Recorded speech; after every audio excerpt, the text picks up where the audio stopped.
Ya, tim ini harus lebih siap lagi untuk berhadapan dengan lawan yang lebih tangguh, dan seterusnya ketika dia berhasil, dia harus siap berhadapan dengan lawan yang juga lebih tangguh.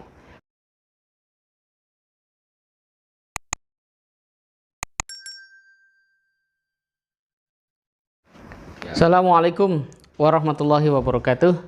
Sahabat kalian yang berbahagia, kita hari ini mendapati 3 hal menarik untuk kita jadikan sebagai alat mengasah ketajaman atau kejernihan kita di dalam berpikir.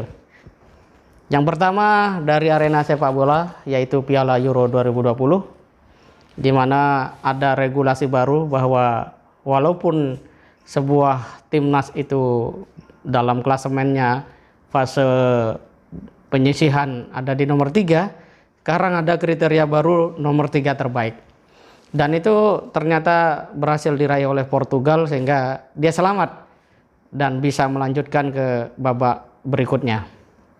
Sahabat kalian yang berbahagia, sebuah keberuntungan itu bukan semata-mata terjadi tanpa media.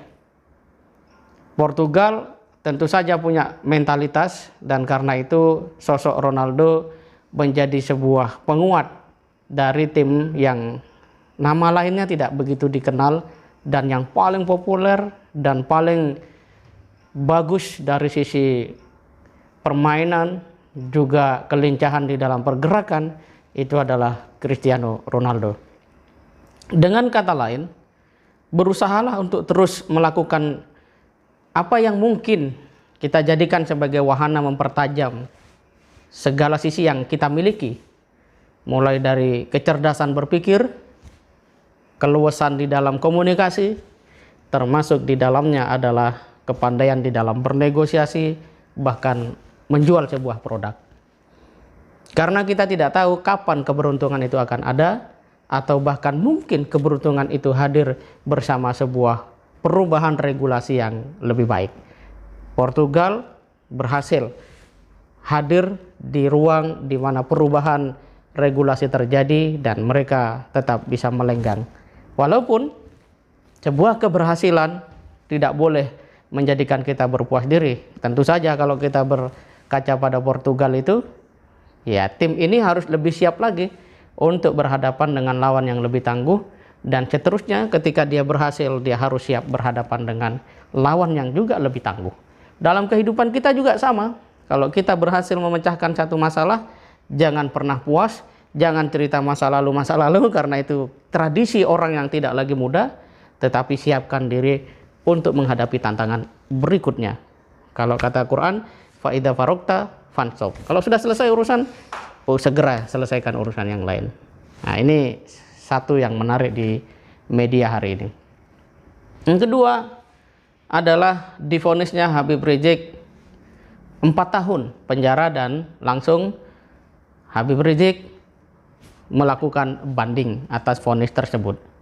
Jelas ini pasti akan mengundang berbagai macam opini, baik yang pro maupun kontra. Namun pada akhirnya satu hal yang sama-sama dilihat dan disadari oleh Nurani, bahwa keadilan belum seutuhnya ditegakkan. Dan disinilah kita harus berdiri untuk kemudian melihat bahwa problem yang sedang terjadi harus disikapi dengan nilai-nilai dasar kita sebagai bangsa, sebagai negara, termasuk di dalamnya adalah bagaimana terbebas dari interest diskriminatif di dalam penegakan hukum.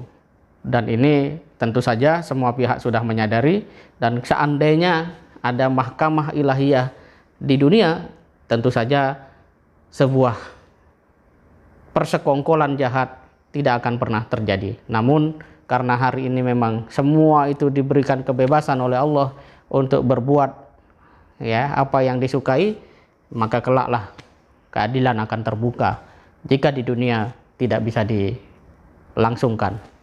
Dan yang ketiga adalah satu berita tentang persahabatan Chef Haryo dengan Gary Iskak, kalau nggak salah itu namanya. Ya, ada satu kalimat yang menarik di mana Chef Haryo mengatakan bahwa di antara keduanya telah bersalaman dan berjanji untuk menghabiskan sisa umurnya di jalan Allah Subhanahu wa taala. Saya pikir inilah sebuah inspirasi persahabatan yang menarik dari mereka yang telah berubah dan memilih jalan hijrah. Kita mungkin banyak teman di media sosial, tapi apakah teman-teman kita itu mengingatkan kita pada eksistensi hidup kita yang sesungguhnya, orientasi kita, orientasi hidup yang seharusnya, bahkan mungkin perihal akhirat itu sendiri. Tidak punya banyak teman, mungkin bisa dihitung jari, asalkan mereka adalah orang-orang yang dapat membentuk kesadaran kita lebih kuat tentang alam akhirat, tentang janji-janji Allah yang memang bisa dipahami hanya dengan kerja-kerja akal yang panjang. Kalau di dalam Quran itu disebut warrasikhun fil ilmi, yaitu orang-orang yang mendalam ilmunya, dia tahu bahwa segalanya dari sisi Allah Subhanahu wa taala. Pada akhirnya melalui berita ini kita melihat bahwa sejatinya pertemanan yang baik adalah pertemanan yang mengantarkan kita mendapatkan ridha Allah Subhanahu wa taala. Ayo temukan teman-teman yang seperti itu di alam nyata maupun di media sosial, sehingga kehadiran kita bisa memberikan maslahat, manfaat bagi kehidupan. Dari 3 poin tadi saya rangkum dalam satu kata, bahwa harus ada kesadaran di dalam diri kita. Kesadaran yang menjadikan pikiran kita tetap jernih, kesadaran yang mendorong kita tetap punya optimisme, kesadaran yang mendorong kita selalu yakin bahwa dengan usaha yang baik Allah akan pertemukan jalan yang baik, dan jangan pernah putus asa dari rahmat Allah Subhanahu wa taala. Demikian, semoga bermanfaat. Assalamualaikum warahmatullahi wabarakatuh.